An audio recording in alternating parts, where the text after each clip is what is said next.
अब देखिए ये सवाल है, इस सवाल को कौन कर सकता है, आप तरीके से कर सकते हैं इस सवाल को, या फिर आप इस सवाल को ऑप्शन से कर सकते हैं।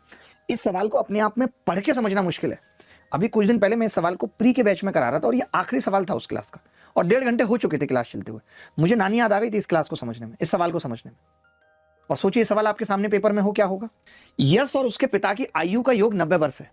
जब यश की आयु उसके पिता की आयु के वर्तमान आयु के बराबर होगी, तब उसकी आयु अपने पुत्र सूरज की वर्तमान आयु का 5 गुना होगी। अब इसी लाइन से समझिए कि जब यश उतना बड़ा होगा जितना बड़ा उसका बाप अभी है, तब उसकी आयु उसके पुत्र सूरज की आयु का 5 गुना होगी। दुर्गा जी कितना कॉमन सेंस है, इस लाइन में इतनी जान है। मैं अगर आपसे ये पूछने लगूं कि सूरज की वर्तमान आयु दे रखी है 12 मान लेते हैं, 12 मान लेते हैं, पहला ऑप्शन करेक्ट मान लेते हैं, तो सूरज की वर्तमान आयु की 5 गुना होगी यश की आयु। कब? जब उसकी आयु पिता की वर्तमान आयु के बराबर होगी। तो क्या मैं ये कह सकता हूं कि पिता की वर्तमान आयु सूरज की वर्तमान आयु का 5 गुना है? यही इंपॉर्टेंट बात थी, यही इंपॉर्टेंट बात थी। मैं ये कह रहा हूं दुर्गा जी, बड़ी गंभीर बात है, इसको समझना। आप समझे कि नहीं कि जब यश की आयु अपने बाप की आयु के बराबर है, तब यश की आयु उसके पुत्र सूरज की आयु का 5 गुना है। यानी मैं ये कह सकता हूं कि यश अगर 12 का था तो पिता की वर्तमान आयु 60 होगी, इस केस में 90 होगी, ये वर्तमान आयु है, इस केस में 80 होगी, इस केस में 75। तभी एक लड़का बोला कि जी देखो 90 तो नहीं हो सकती। क्यों? क्योंकि दोनों की वर्तमान आयु का जोड़ी 90 है।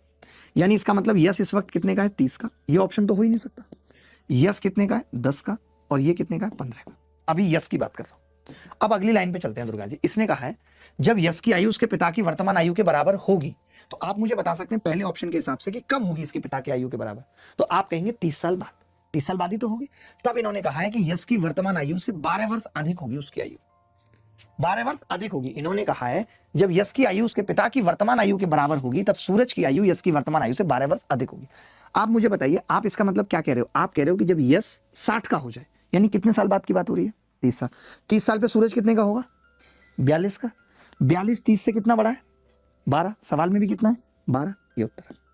कि अगर ये सवाल पूछा जाएगा तो क्या आप उस वक्त किसी ट्रिक के इंतजार में होंगे, या आप ऐसे सवाल को करके निकल जाएंगे? करके दिखाना जरा।